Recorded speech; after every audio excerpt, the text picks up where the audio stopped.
Trump admits his friend Epstein likes to have sex with very young girls. Katie Johnson accuses Trump of being no different. If this is true, was there something sinister in his relationship with his daughter Ivanka when she was a teenager, as it has been suggested?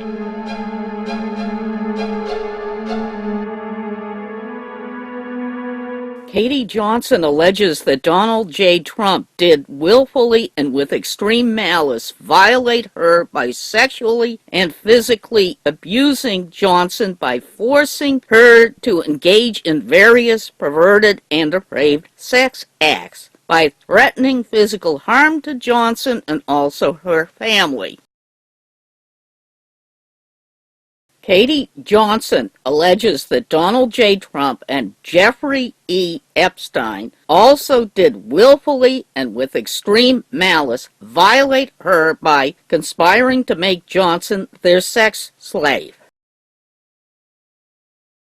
Katie Johnson alleges she was subject to extreme sexual and physical abuse by Donald J. Trump and Jeffrey Epstein, including forcible rape during a 4-month time span covering 4 months in 1994 when Johnson was still only a minor of age 13.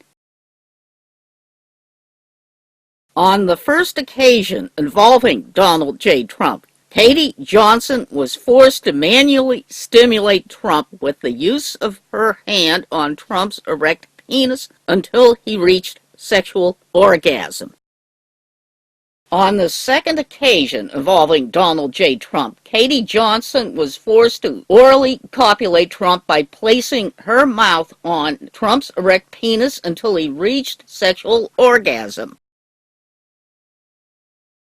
On the third occasion involving Donald J. Trump, Katie Johnson was forced to engage in an unnatural lesbian sex act with her fellow minor and sex slave Maria Doe, age 12, for the enjoyment of Trump. After this sex act, both minors were forced to orally copulate Trump by placing their mouths simultaneously on his erect penis until achieving orgasm. After zipping up his pants, Trump pushed both minors away while berating them for the poor quality of their sexual performance. On the fourth and final sexual encounter with Donald J. Trump, Kate Johnson was tied to a bed by Trump, who then proceeded to forcibly rape Johnson.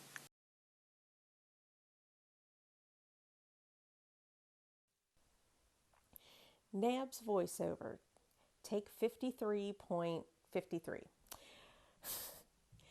All right, so in 5, 4, 3.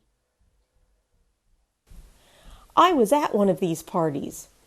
It was in '84. Trump owned a small football team. There were NFL players there. I was 18.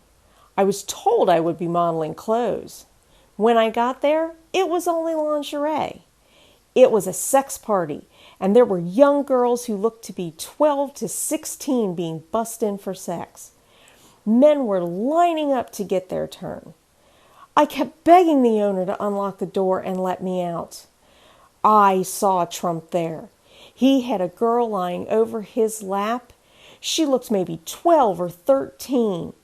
He would rub her butt, and then with a loud pop, he would slap her butt. Everyone cheered him on. I didn't see what happened next. I ran to the bathroom to hide. But I did see underage sex happening. It was in Secaucus, New Jersey, at a club near the Giant Stadium. I know what I saw. I would take a lie detector test today.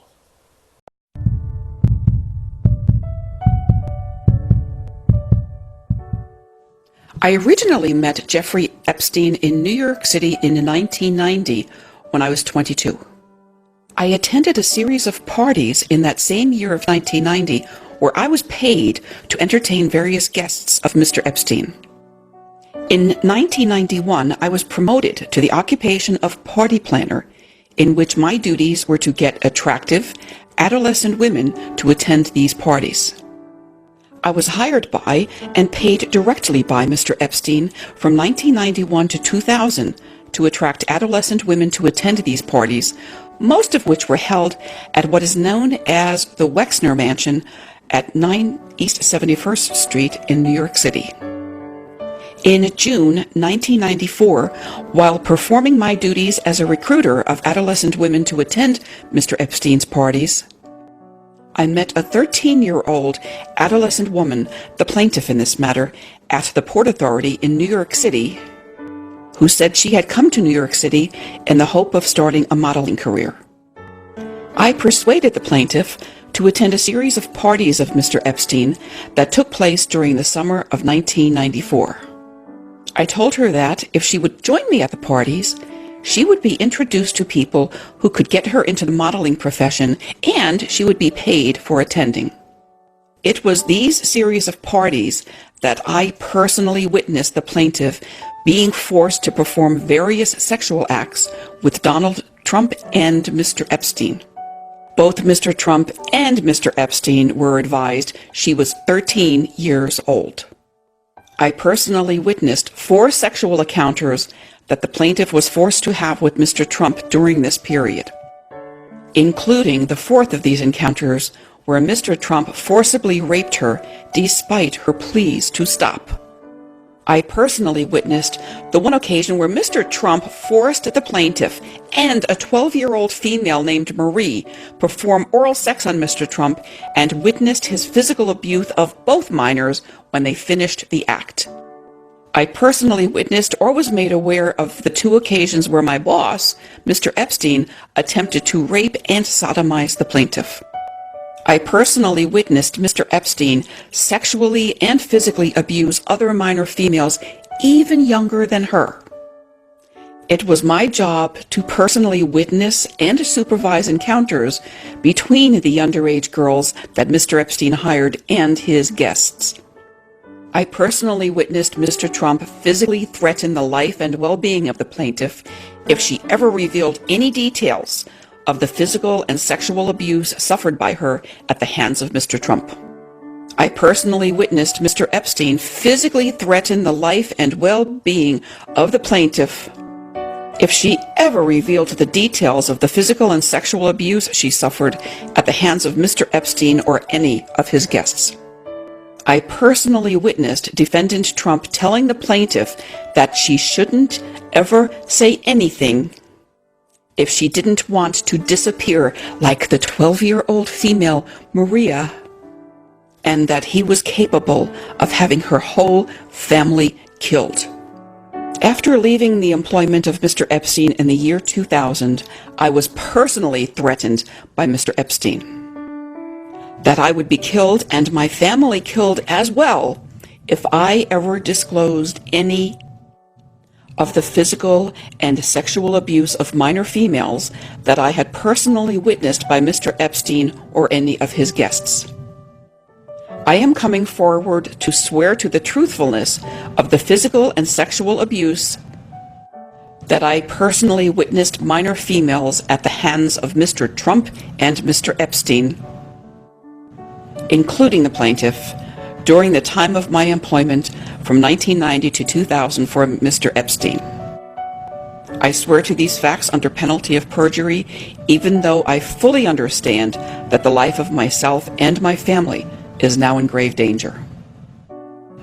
This video is a narration of Exhibit B of a rape lawsuit filed by Jane Doe against Donald Trump and Jeffrey Epstein in 2016. The complaint was withdrawn 4 days before the 2016 election, with Jane Doe's attorneys citing numerous threats against her. The narrator is Frances Flint Horson. Why are people saying no one has seen Katie Johnson? I thought the Daily Mail had. They'd interviewed her. They'd even taken photographs of her. Here's one of them. This issue shouldn't be dead. I call upon the rape victim, Katie Johnson, to be as strong as Stormy Daniels and have another attempt to bring it to trial. Katie Johnson, you must bring this case to trial. Trump shouldn't be allowed to get away with this, especially as he's President of the United States. You can't have a monster like that running your country, can you? He's a pedophile, he's a rapist, a bully, a liar, a danger to all women. Katie Johnson, anonymously known as Jane Doe, says that in the summer of 1994, she was violently raped by Donald J. Trump and Jeffrey E. Epstein.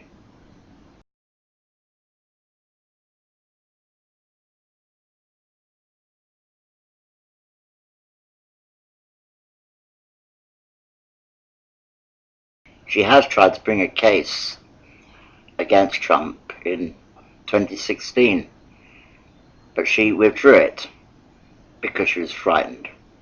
That's the basic truth of it. She was terrified. Trump had said to her when he was raping her, "Don't you dare tell anybody about this. Keep it quiet. Shut your mouth. Otherwise, you and your family will suffer. Suffer very badly. You might even disappear. You might even be killed. You, your mum, your dad, your brothers, your sisters." That's what she said. He threatened her with. So it's not surprising that she kept absolutely quiet all this time. Not surprising that when finally she decided to come out and tell the world, she had to quickly withdraw and hide, run away, for fear of her life. Because here we have a man who is about to become the most powerful person in America, president. Yes, this monster, this racist, this Nazi, this misogynist, this serial sex fiend. Yes, he has become the President of the United States. How is that possible? And he gets away with crime after crime, crimes of corruption, of theft, of robbery, money laundering, working for mafia, whether it's American mafia or Russian mafia. It's not surprising he thinks that he can get away with these sex crimes. Well, Katie, I hope someday you will have the strength and the protection to pursue your right to justice.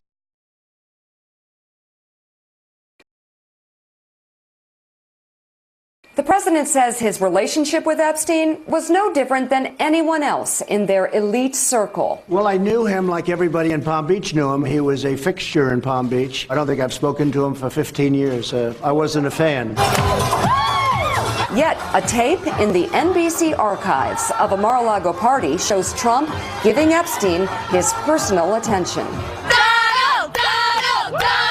The footage, shot in November of 1992, before Trump opened the resort as a club, shows the future president surrounded by cheerleaders for the Buffalo Bills and Miami. I came to this interview on my free will.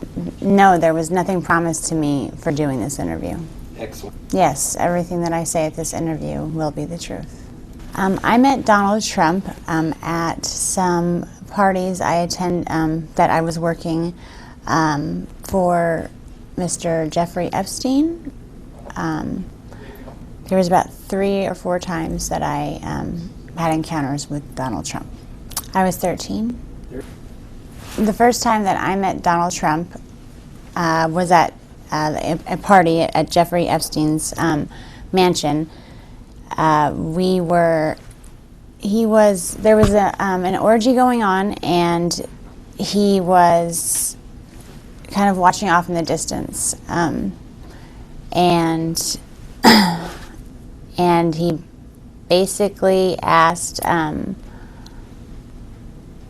if I could come over and give him a hand job. And At first, I wasn't very comfortable with it. This was like my first or second, first party, and I didn't, I didn't think that that was my responsibility. But my recruiter told me that I needed to do it, so I agreed to.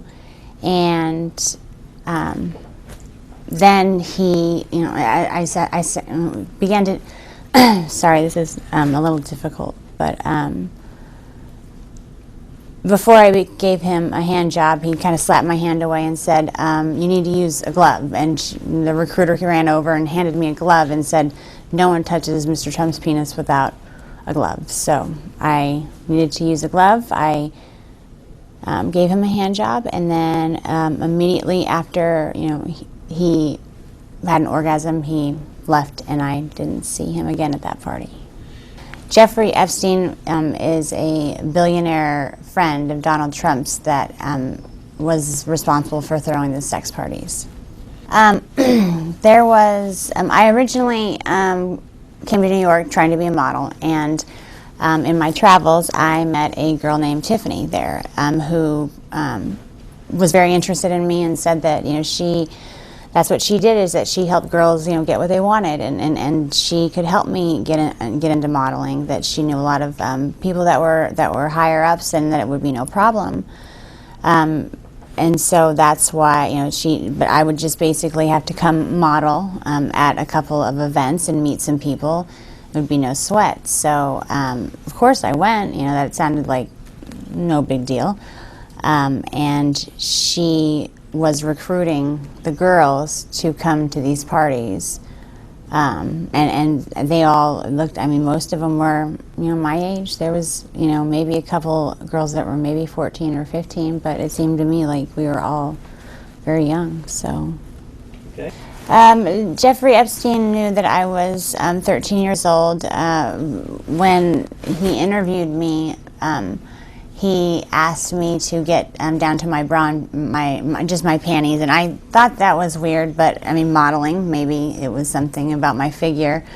And he asked that I give him a massage. So and then he asked me my age. He asked me, and I told him, told him that I was 13. I told him why I was there.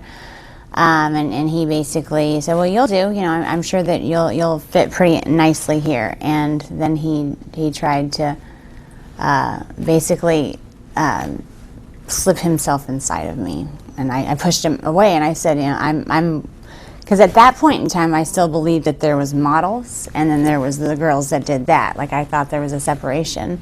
So I told him that I wasn't interested in that, but he said that I would do. And as far as Donald Trump, he knew that I was 13, and I believe that Tiffany told him he seemed to take a liking to me because I was I was so young, and I was also a virgin. So I don't know. It seemed like he wasn't really into having girls that were liked by the other guys. He kind of, the whole glove thing. He kind of liked things to be his first. If that, for lack of a better term, but he was the one who wanted to get to a girl before everyone else did. Donald Trump knew that I was 13 because the first night that I was there, Tiffany actually suggested that she had a whole bunch of different wigs, and I expressed interest in them. I always told her that I would love to walk around with blue hair, and so I tried some on, and there was a blonde wig that she said that looked great on me. So I wore that wig, and Donald Trump had specifically asked about me because I remind him of his daughter, and she said, well, she's 13 as well. So he knew the first time that he saw me, but he took a liking to me because I look like his daughter. The reason I'm coming out now is when it happened originally, I just wanted to forget about the whole incident. And when I saw that he was running for president, I felt that it was my responsibility to come out and tell our country what kind of man this person is. I don't think that he should even be the dog catcher, let alone running the greatest country in the world. After I met Tiffany at the bus station, she took me to, basically went to her house, her apartment, and got ready. I put on a blonde wig because it seemed fun to pretend to be someone different, but we went to the party that I was basically interviewing for, and Jeffrey Epstein was the one that was running the party. He had a quick meeting with everyone that was employed there, and then he had a private interview with me. The first time that I met Jeffrey Epstein, he did try to force himself inside of me without getting the go-ahead or anything. And then it was probably about the third or fourth party is when he basically forced. It was another massage, and it was basically like, it wasn't sex, but there was penetration, and I told him that I didn't want that, but he kind of got a little irritated. So I don't know. There was something about him that I guess I kind of held him I held a lot of resentment towards him. By that time that happened, I kind of already started catching on that maybe I wasn't there for modeling, and maybe I was just getting used for things, and I felt that kind of held him responsible. I did receive money to go to these parties. After every party, I was paid by Mr. Epstein. There wasn't, out of all the girls that were there with me, most of them were 13, 14. I think the oldest one might have been 16, just turned 16. And she'd been there for a while. It was Tiffany. He liked to watch other people have sex. He's a germ, doesn't like germs, so he, rather than partaking, he just watches. So Tiffany had informed him that I was the virgin, and so I was basically, so it was Tiffany who introduced us. Okay. Second time that I saw Mr. Trump was same scenario. He was onlooking at an orgy, and Tiffany came over to me and said that Donald Trump had requested that I perform oral sex on him, and I'd never done something like that with anybody, so I was a little nervous. So I walked up to him, and he was sitting there very proud, and I just kind of moved in that direction, and he kind of slapped me away and said, "What are you doing? You need to put a condom on," like I was some dirty filth or something without a condom. Tiffany ran over and handed him a condom and apologized, profusely, and said that would never happen again. And she looked at me and scolded me basically like a child and said that, that's not how, Donald Trump always, anytime you touch his penis, it needs to have a condom on or a glove, and especially when it comes to performing oral sex. So I apologized, and then I performed oral sex on him. And once he was done, he hopped up, and that's the last I saw of him at that party. It's like, once he's done, he's out. So. Okay. Sometimes before some of the things that I noticed that were weird with him was sometimes before the parties he would come over, and Jeffrey Epstein and himself would kind of banter back and forth, and he was Donald Trump was very racist. He said a lot of racist things. Like there was a lot of comments towards Mr. Epstein about being Jewish, and called him a Jew bastard, so that he was cheap, and there was some words I didn't even understand. Something about the shape of his penis being directly related to his mole, or I'm not too familiar with the Jewish traditions, so, but I'm pretty sure that whatever he was saying wasn't very nice. Also referred to, people of Hispanic or, Hispanic name, they called them spics. that was around the first time that the World Trade Center had gotten the bombed in the 90s, and he was talking about the towel heads and how we would just be better off if we didn't let him in, or basically got rid of every single one that was already here. And I felt it made me really uncomfortable, really, really uncomfortable. He also loved to call black people niggers, and Arabic people he called sand niggers. The only time that he tried to give me some money was our last encounter together, where he acted out a rape fantasy. I was forced to give that money back because Jeffrey Epstein paid us after the party. But he just gave me the money. I don't even know why he gave it to me. Maybe to make me feel more cheap. But it was a rape fantasy to him. But I wasn't playing. So there was those 2 times, and then there was after the next thing that Tiffany approached me with was that he had a fantasy where he walked in on his maids basically making out, and that it was some type of fantasy for him. So she asked, at that point I was like, I don't want to be involved with anything that has to do with him. But she's like, you were just basically the other one. So there's nothing that you will have to do. Just don't, he's requesting you to be involved. So I reluctantly, I felt like I didn't have a choice there, but it was basically he's walking in, his 2 maids. I was one of the maids. I was the white maid. And there was a Spanish girl, Maria, who was the Hispanic maid. And we were making out, and he walks in and he gets really angry and threatens to call immigration on Maria if she doesn't come over and make things right and give him a blowjob. So while she is over there giving him a blowjob, I am just trying to, I'm supposed to look scared, like, oh no, and cleaning up things and pretending like I'm trying to go back to my job as a maid.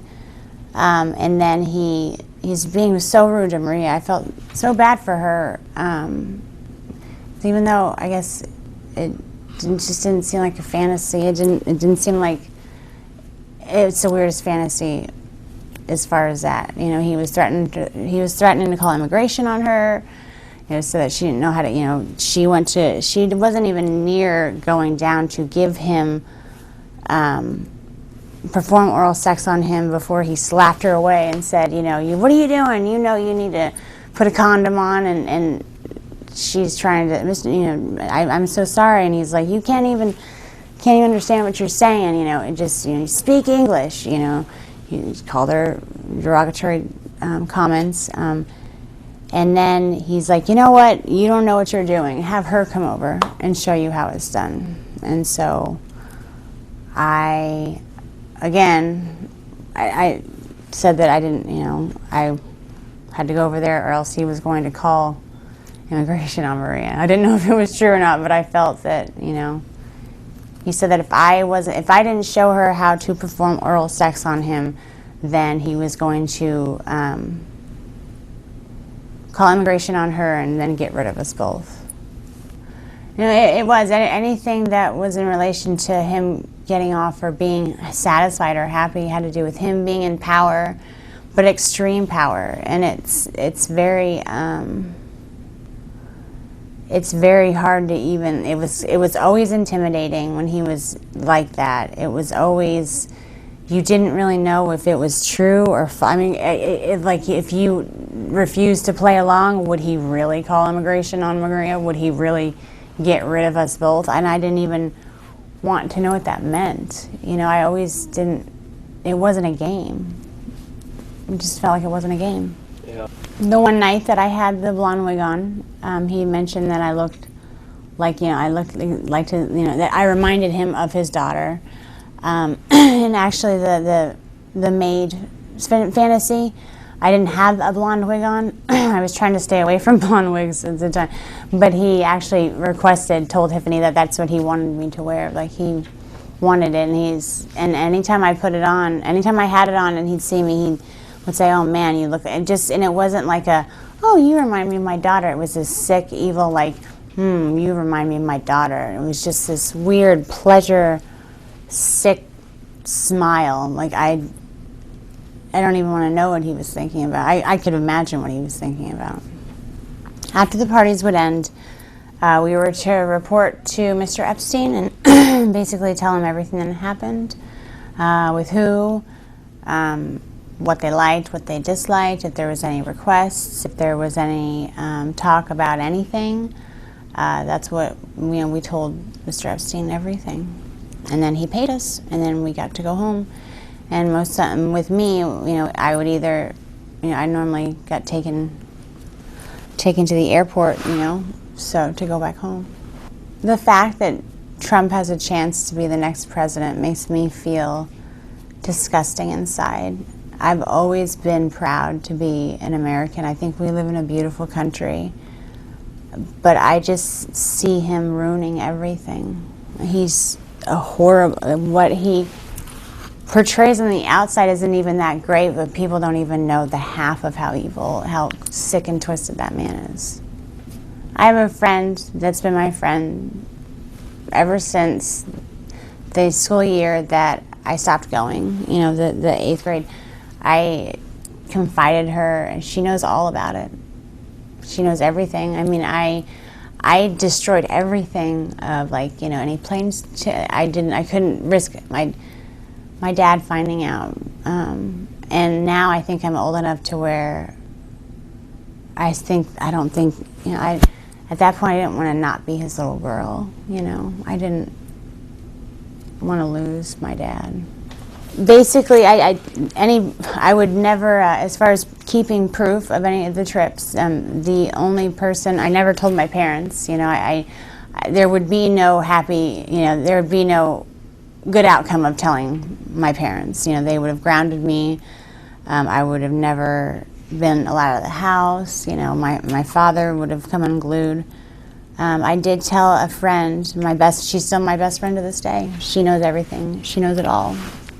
I'm prepared to do whatever it takes to save the country that I believe that we have.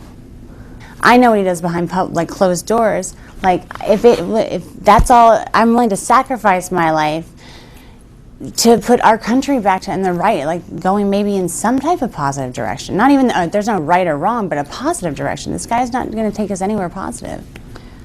As far as my life changing by coming out with this information, I've thought long and hard about whether or not I should. And I've gone back and forth. But I think that I think that the American people need to know what kind of man this person is. And if my life changes because of that, then so be it. But the American people need to know what they're dealing with. If I had the chance to talk to Donald Trump, I would run the other way. I'm scared of him like I've never been scared of anything else in my entire life. I can't explain it to you, but the fear of him even being in a next room, I have a panic attack. The last encounter that I had with Donald Trump, Tiffany approached me about a rape scene that was supposed to be played out, and I didn't like the sound of that at all. But Tiffany promised, assured me that it wasn't going to be, if it was anything I wasn't comfortable with, we could stop. That she would be right there, and that it wouldn't get out of hand, and that it was a fantasy, like it wasn't really going to happen. And so I told her that I would. She basically, Tiffany was always nice to me. It wasn't that I trusted her, else and I wouldn't always trusted her or done what she asked me to. But she was there, and He came in, and I was basically tied to a bed with pantyhose, and he tied him. And they were so tight, it hurt to even like lay there. And I tried to say something, and it was like, he just, shut up, shut up, bitch. It was basically like he was being really, really rough, and I understand. It just didn't seem like a fantasy, and I started to get scared, and he was, basically like ripping my clothes off, and I was actually I got freaked out. I told him that I didn't want to do this. I screamed over for Tiffany. She was like, Mr. Trump, she's only, this is scaring her. And he's like, oh, you shut up too. He just turned into this animal. It was like a completely different person. It was like everyone in the room was scared of him. And it was like I couldn't do anything about it. And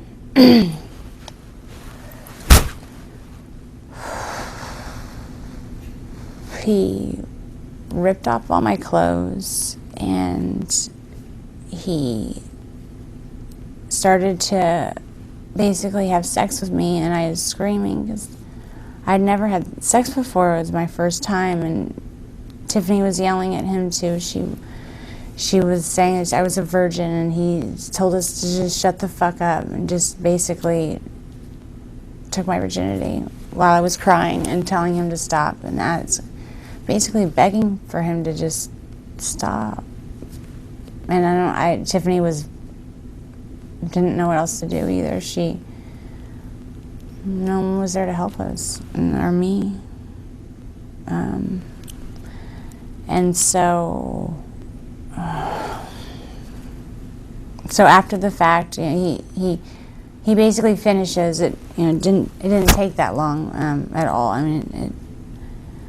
But it was just, it felt like it was like 5.5 hours. It felt like it was an eternity. Like, I don't even know how long it was, but he was done, and I was crying, and Tiffany was consulting me, and she was, apologizing. She told me that she just never put me in that situation again. But he comes over mad because I was crying, and he said that I should be thankful that someone like Donald Trump took my virginity. He basically didn't say took my virginity. He said, I should be glad that someone like Donald Trump popped my cherry, and not some pimply little 14-year-old. And I just was like, what if I said, what if I get pregnant? Not even talking to him. I didn't want to talk to him. I was talking to Tiffany. And he said, well, you'll get an abortion then, bitch, and then just walked away. And I told Tiffany I needed to go home. I never went back again.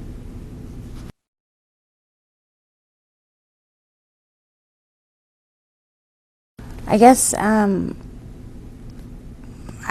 it's for you to decide, if I don't have any kids myself, because I'm afraid to have kids, because who knows what kind of damage they can get into. But if you have a 13-year-old daughter, and would you be okay with the person who's running our country doing that to your little girl?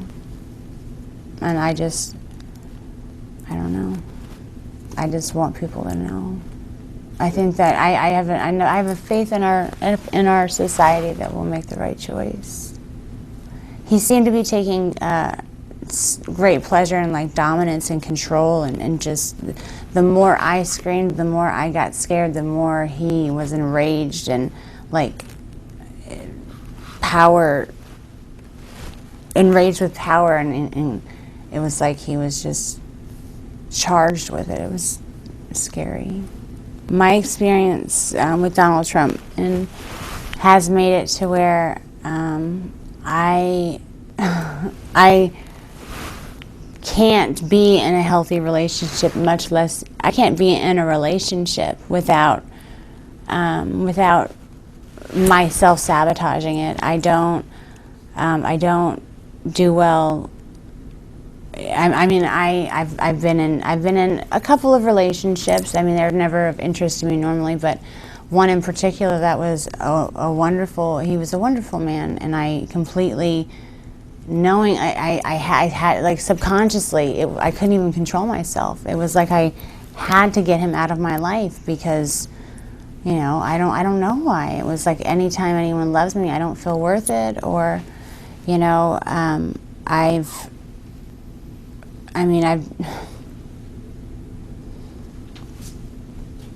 don't even know how to explain it. Like, I can't.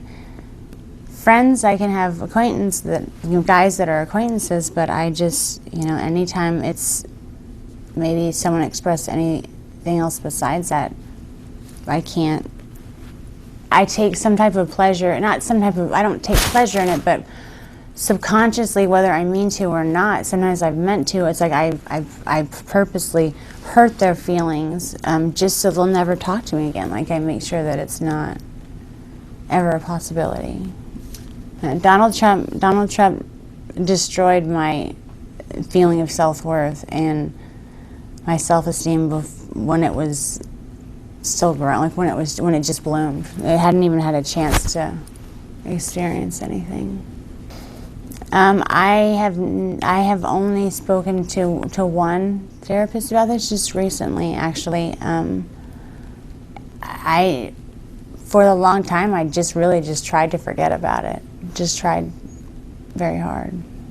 But I've been to counseling for other things, and I went to counseling for the previous relationship that I was sabotaging, and my counselor said, something has happened to you where you need to deal with that. That's actually what kind of was like, He knew that there was something that had happened where I was sabotaging these relationships, but, you know, he said that it was my responsibility to deal with it, of course.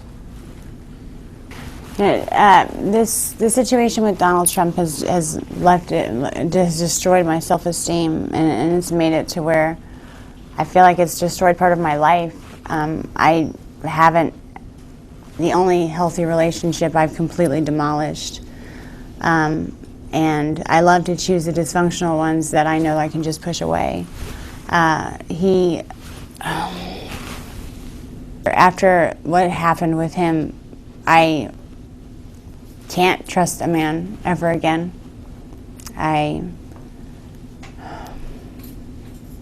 Thinking about it just makes me sick to my stomach. So when something so traumatic happens to someone that's so young, you never ever really get over it.